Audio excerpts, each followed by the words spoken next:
Welcome back to Project Brupeg.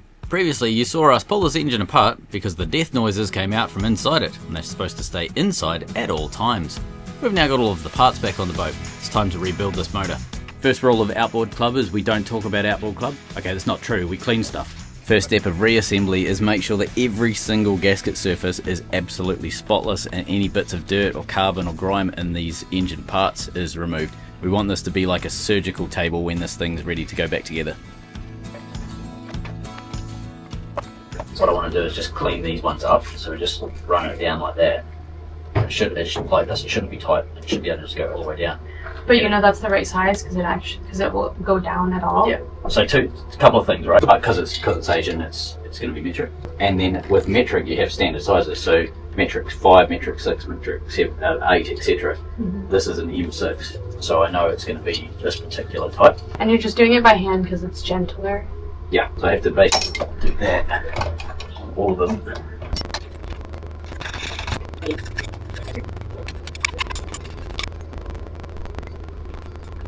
So this whole assembly sits at the very bottom of the engine, and the drive shaft down to the propeller goes down through here. This seal here is what's supposed to stop the seawater that's on this side coming up into the bearings. And this is what I think has failed and allowed water into the bearings in the first place. So I wasn't able to basically figure out what caused the failure, but I'm pretty sure it's this old seal. It's basically just gone old. It's 40 years old. It's got hot and cold, hot and cold. I think it's just turned to rubbish and let water through.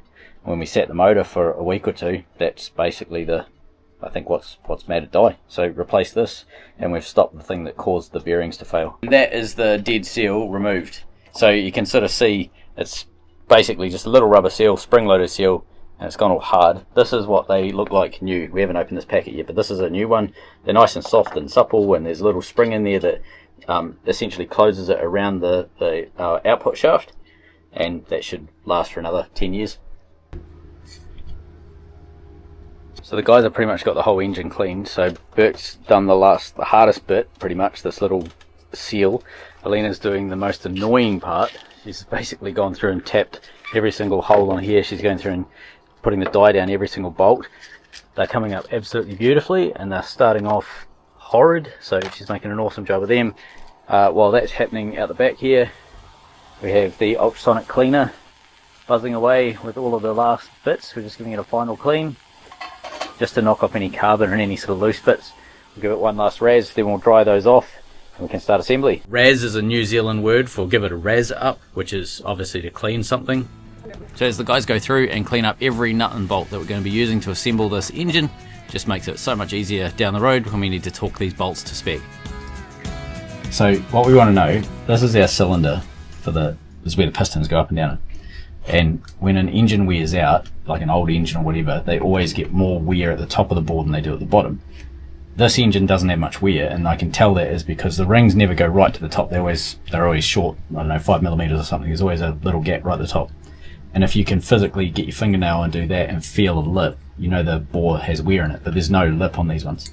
So I can measure these, and sometimes they'll go out around, like that's tight, I can't get it through, but I can get it through there. Just this is an internal micrometer, so basically this in theory is accurate, but I actually never go off the measurements of these. I always just use this as a little gauge that I can adjust, and then I use this to tell me how long this thing is. So basically what I'm doing is getting my distance there, measuring it there. No, still tight. So this bore is slightly out around, which is also kind of normal, that happens. So that's tight there. And then we can measure this here, tell us exactly how big it is. Okay, so that is 2 inches, 200 thou, 4.5. That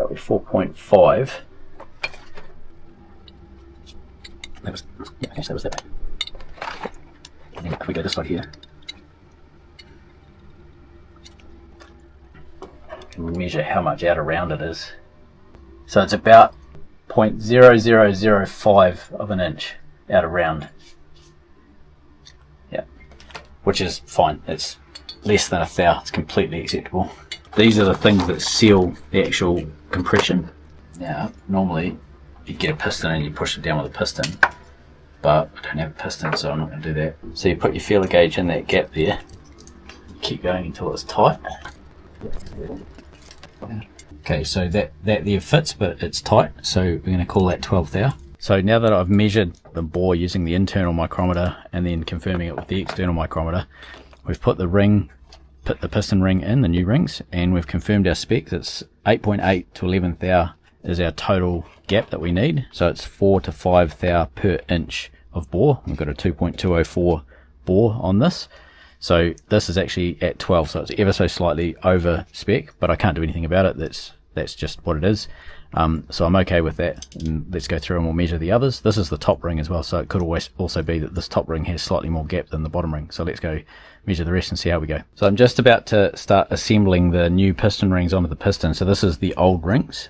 I've stripped the old rings off and I'm about to put, this is one of the new ones going on, and I can tell which ring goes where because there's 3 thou difference between the bottom ring and the top ring in terms of thickness. So this is the bottom ring going on. You always put the bottom ring on first. Normally you have a ring compressor which opens them up and you can slide down and just compress it back onto the piston. I don't have that, so I'm just doing it with my fingers. It's possible to do it with your fingers. It's very easy to break the rings, but if you're really gentle, delicate, you can make it work. The other thing to make sure is, if you see, you might be able to see in there, there's a little wee pin, and that pin stops these rings from rotating. So on a 4-stroke, they just free float. On a 2-stroke, they have to be locked. So they have this little pin, and this is one of the old rings. But if you look, I don't know if it'll show up on the camera, but if you look at this end, there's a little dimple cut into the ring and the opposing dimple on that side there. When that compresses up like that, there's a little pin that sits basically between the ends, and it stops the rings from floating. And then what that means is the end of the ring doesn't get in the port on the actual cylinders and start breaking rings and destroy the engine. So that's critical to have those pins in a 2-stroke. Our cylinder has been machined, but it's still grubby. You can see all of the junk in that bore, like lots of dirt and crap and whatever. So we need to clean it, and one of the best cleaners is CRC, or you could use like WD-40. Basically you just want to get in there and scrub it like you're scrubbing teeth.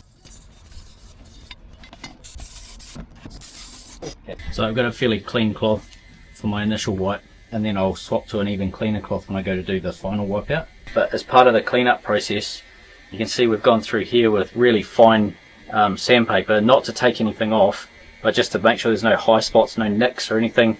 I file this edge here on the bearings. I always file that back in case there's a burr that stops the bearings from seating properly. Very hard with small engines because you got no room to move. Like a car engine is much easier. You can stick your whole hand down the bore.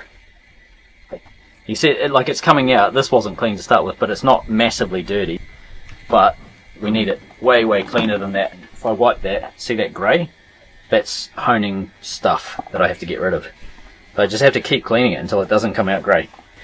Yeah. So it's not clean, but you can see the idea. So rather than subject you to 3 hours of me pushing rags through holes, you think you've cleaned it, a little bit of brake clean, and look at all the crap dripping out, the colour of it. Yeah. You just have to keep going until it's gone. It just takes forever sometimes.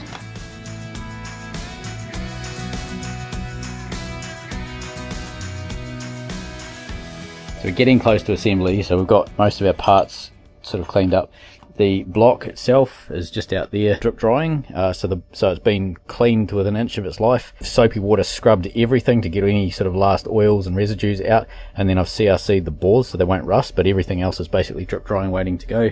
Works out there with the cylinder head, so he's basically tapping the spark plugs for it. Down here, this is the bottom half of the block. That's all been cleaned and ready to go. There's a wee bit of staining and stuff on some of these gasket surfaces, but that's all good. Alina's gone through every single one of these, has been tap and dyed, so tap into the whatever housing and dye run down all of the bolts, so they're all ready to go. Alright, we're ready to go. So we've even like flipped the cardboard over so we have a clean working environment. Basically we've laid everything out, we've grouped the bolts as we need it, all of the gasket surfaces are ready to go. Bert zipped down to the shop before and grabbed some new spark plugs. He's cleaned the threads out, so everything should be ready to assemble. So race against the clock, let's go. There's a lot of misconceptions about tools. This is all you need to assemble an outboard, everything.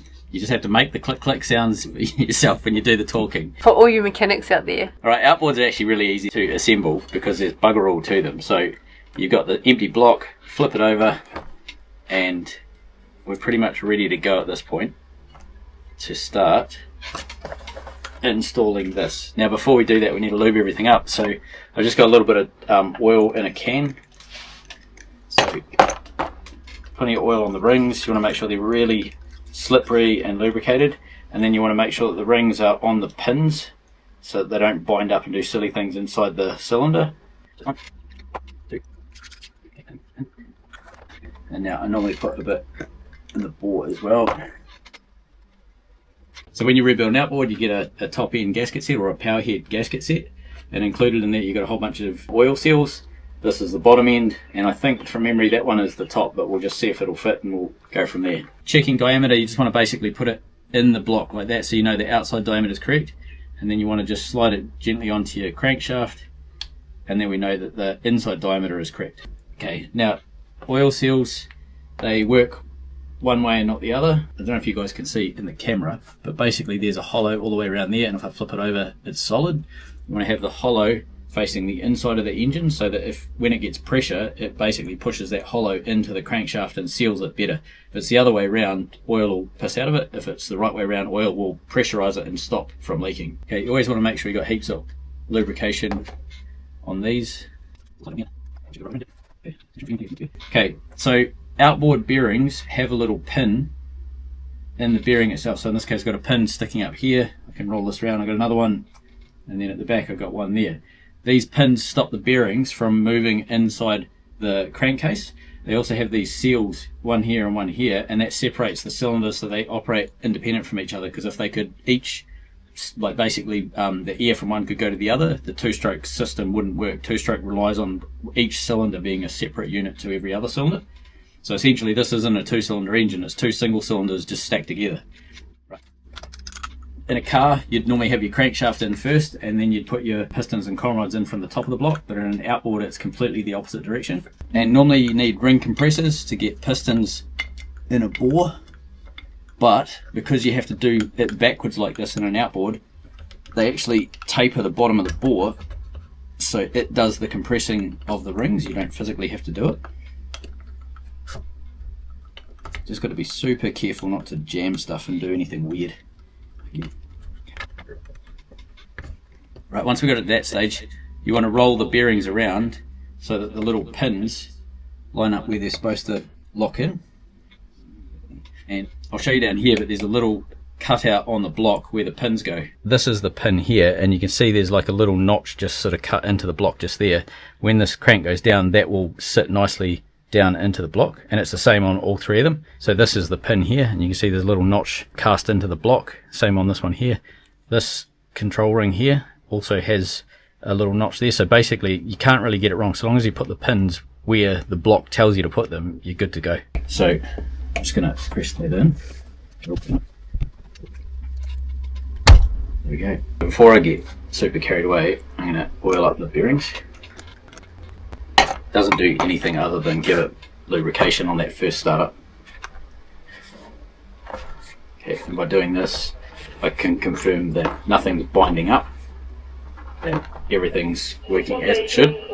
Because an outboard of this design doesn't have like main bearing caps like you'd have on a car or a smaller four-stroke engine or something like that, they rely on the other side of this here. This is the equivalent of the main caps. They basically rely on the crankcase half doing the job of the main caps, which means that you can't have a gasket in between the two, because if you had a gasket like a paper gasket or something, it would always screw up the clearance. It would always be different at one end to the other.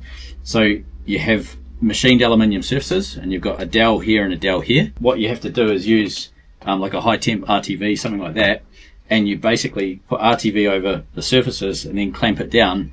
And essentially what that does is the aluminium will lock up against each other, and wherever there's a gap, the RTV will seal, and wherever there's not, it'll be aluminium on aluminium. And by doing it that way, you know that you've always got the clearances the same, as opposed to if you had that gasket, it would always float at a different level.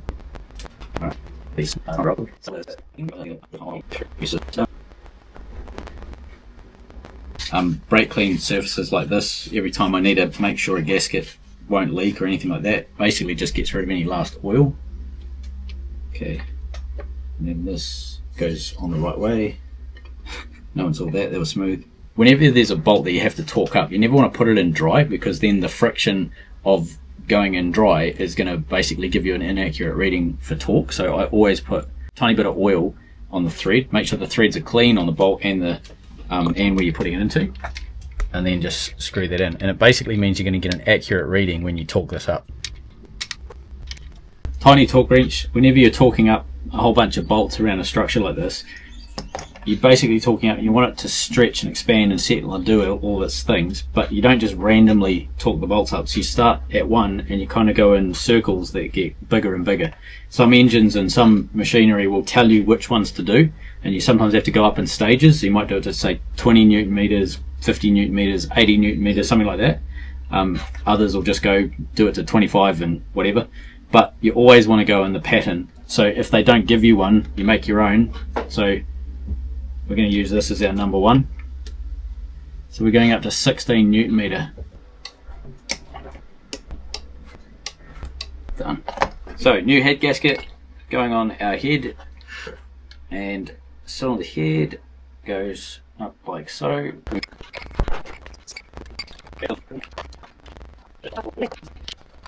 Okay, so normally I don't have a 1, 2, 3, 4, but I have 1, 2, 3 is going to be, can't quite see it. Oh, 1, 2, 3, and then 4 will be, is that 4? 4, 5, 6, 7. So basically you can see it's doing, it starts here and it does this pattern. It'll go to here, 8, 9, 10, 11. So what that's doing is, as I'm bolting it up, it's basically spreading the head from the center out. If I bolt the ends up tight and have the middle loose, it's going to have a big bow in it. So that's why you always want to spread it from the center out. It's at this point you should CAT scan your engine.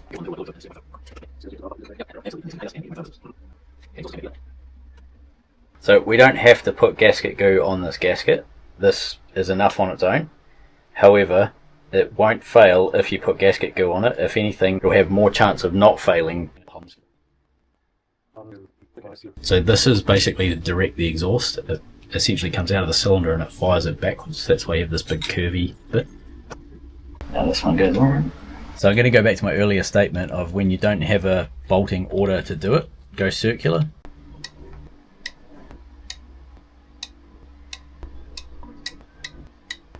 Now that we've got reed valves assembled, we've added in this little rubber director thingy. Basically when this goes down into its slot, it helps direct air and fuel down into the engine itself.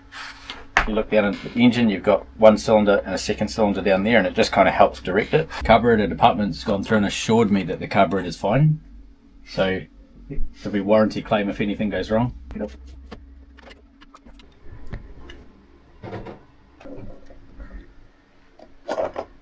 Done. Sometimes easier to assemble this stuff in a vise so you don't have to do any holding. We need to fit 2 seals, one upside down and one the right way round. And we've got a socket that's the right fit. Yep, that's looking good. So this is the last part. Basically we've got a seal on the crankshaft, which we need to put a wee bit of oil on before we slide it around the crank. So we've got 3 seals. We've got an oil seal here for the crankshaft, which isn't necessarily to stop oil, it's mainly to stop seawater going into the bearings. And we've got 2 more seals, so there's 3 lips in order for seawater to have to get past. So there's a lot for seawater to get past. But as we know, if these fail, the engine dies. So we put a new O-ring and we've oiled that too. There we go. Okay. Done. Assembled. But you can't pick your car engine up. Alright, time to assemble, put our engine back onto our outboard leg. Now we've got all of this salt and rubbish and gunk and oil and stuff like that and inside this area here. What I'm thinking is just hot soapy water and clean all of this out. Right, Lena's gone through, giving this a real good scrub. We're just doing the last sort of wash down. Burke is dropping the lower leg off. So there's 6 bolts that hold the lower leg on.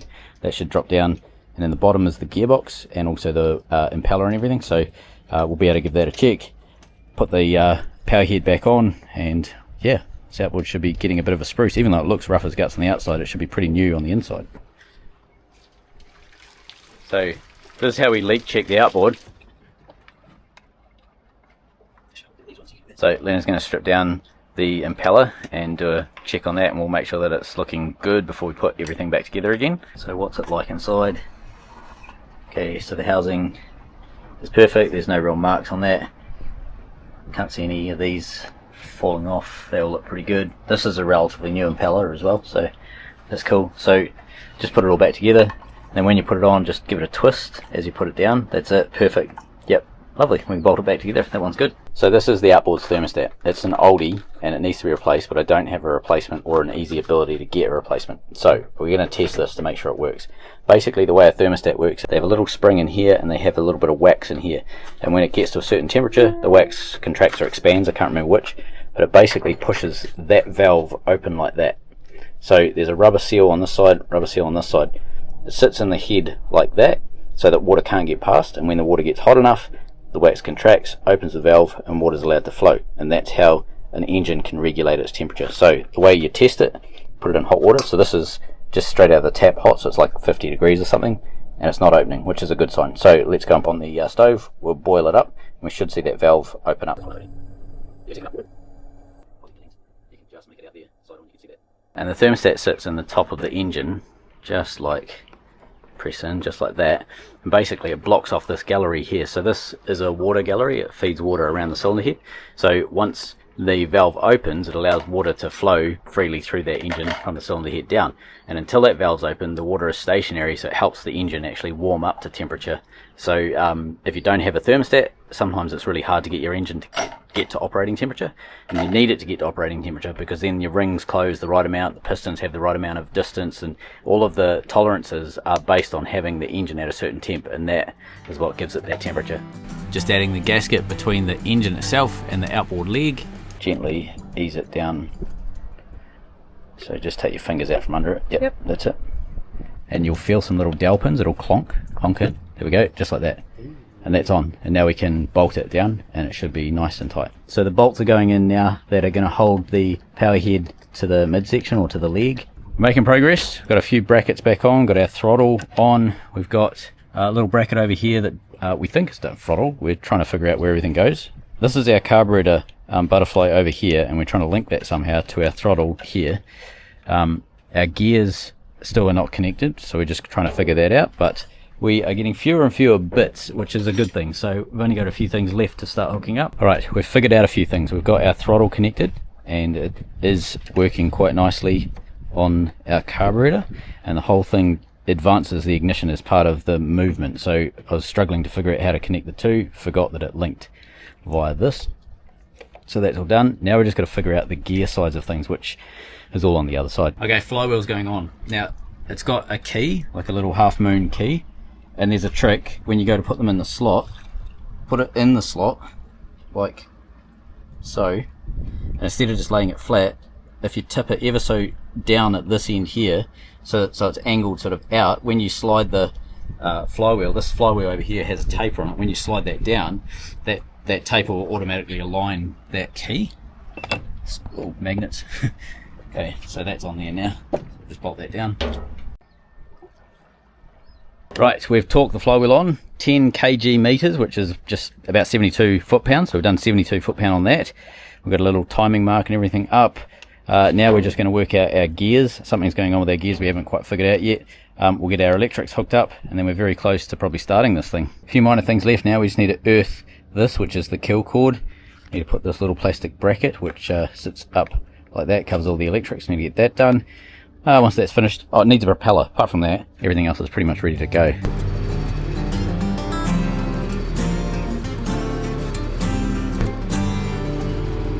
With the power head going back together so easily, we thought we'd put the lower leg on and change the seawater. Oh, for fuck!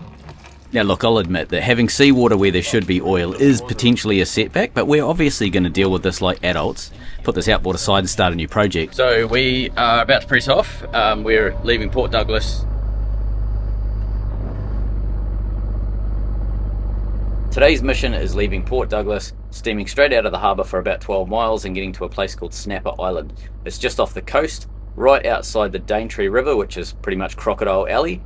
And our plan is to clean these beaches of as much rubbish as possible. And it's relatively shallow coming in and out of here. I think the smallest amount of water we had was about 1.4 meters under our keel, so maybe call it 3 meters of water roughly. Some cool little cafes and stuff around, but we got work to do, so let's get out of here.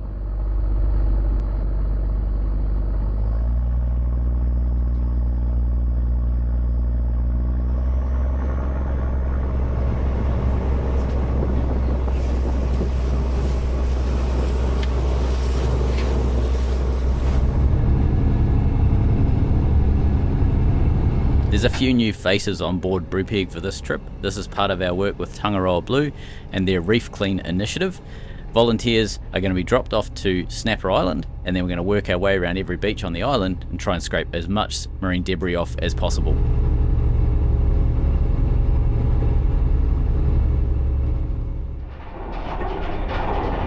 Yep. 15, you'll be on the bottom there. Take it down to 30. Let's just let the boat drift back until it sort of goes tight, and then when it looks like it's tight, let's get another 15 meters out.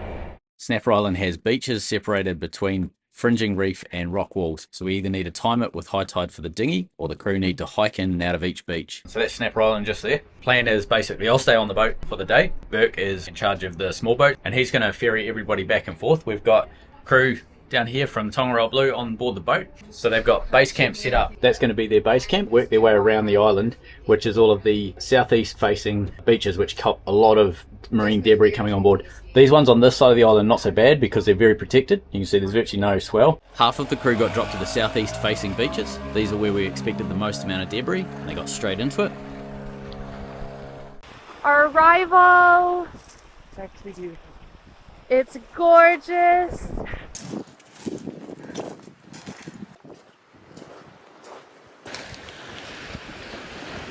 Whilst the other half of the crew were dropped to the northwest facing beaches. Now, we didn't expect as much marine debris over here, however they still needed to be checked to make sure that we gave the island a top to bottom clean. You can see how hard it is to get up, and then stuff gets trapped up there. Lovely little ship out there. The first team on the southeast facing side of the island had to do a lot more hiking, as there was a lot more remote beaches that needed to be accessed. The northwest team had to rely on the dinghy as there was no way to hike between beaches.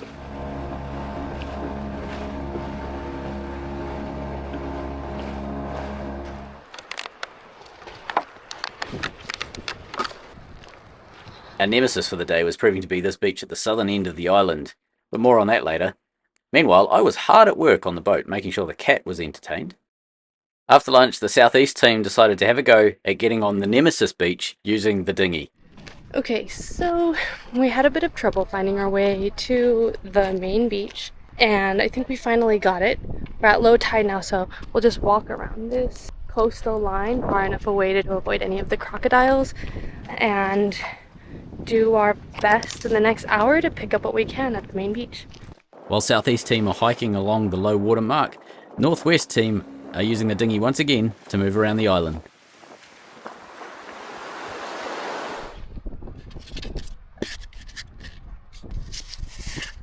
We're about halfway to the beach. Might take us another, 15 minutes. The plan is to hopefully get picked up. That's the plan. I'm just getting your tracker.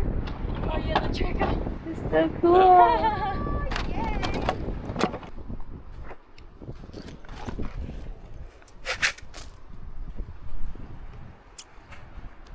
We finally made it to this other beach out here, and to be fair, I think maybe you saw there's a lot of rubbish on the way and all that on all the rocky area, and we definitely could have picked up more there, but we were rushing to get to this beach to keep on time so that we could get picked up from the dinghy, since it's a pretty long trek on the rocks.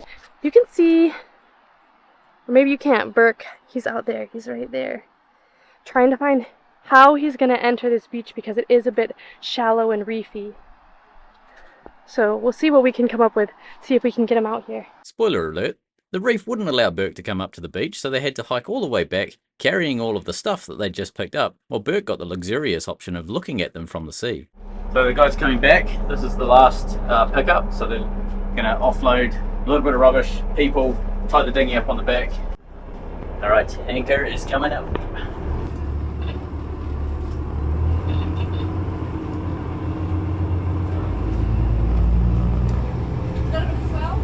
Yeah, I'm just going to see what we're like with speed if I go a bit faster.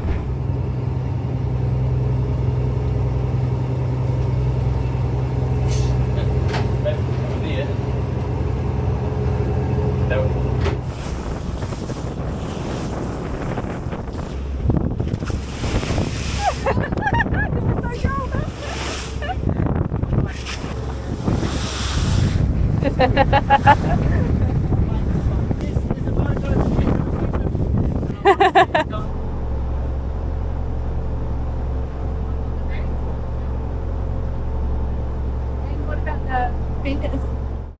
That night we categorised what we collected and put it into the MD database. And on cue, as if they knew that we'd finished, Port Douglas put on some fireworks. The day at Snapper Island was a team effort. Tangaroa Blue provided some amazing volunteers so that we could fill Brupeg to take them out to Snapper Island. On shore, we needed some support, and that's where Crystal Brook Marina came in. They provided us the space for Brupeg so that we could load and unload the people needed for this mission and the supplies needed to make sure it happened. So without these guys, the day wouldn't have been possible. Thank you very much, Crystal Brook. And thanks to Tangaroa Blue for partnering with Brupeg to make this possible. We're looking forward to doing a really cool marine data project with them in the coming episodes. Just in case it's not obvious, we're starting another project to avoid the 15 horse. So I did get the cubby off. It doesn't actually look too bad if you look in there. Relatively clean.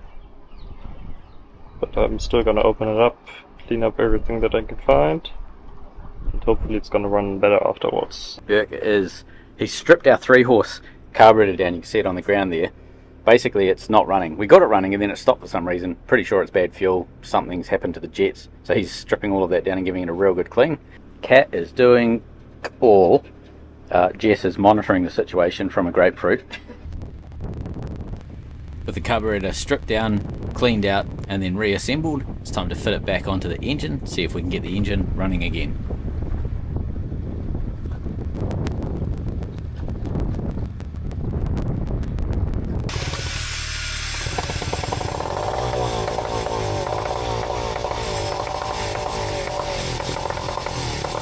This wee engine's had a bit of a birthday. It's had a carburetor clean, new fuel, and the gearbox has had its oil changed, so this should be good as our backup engine for another few years.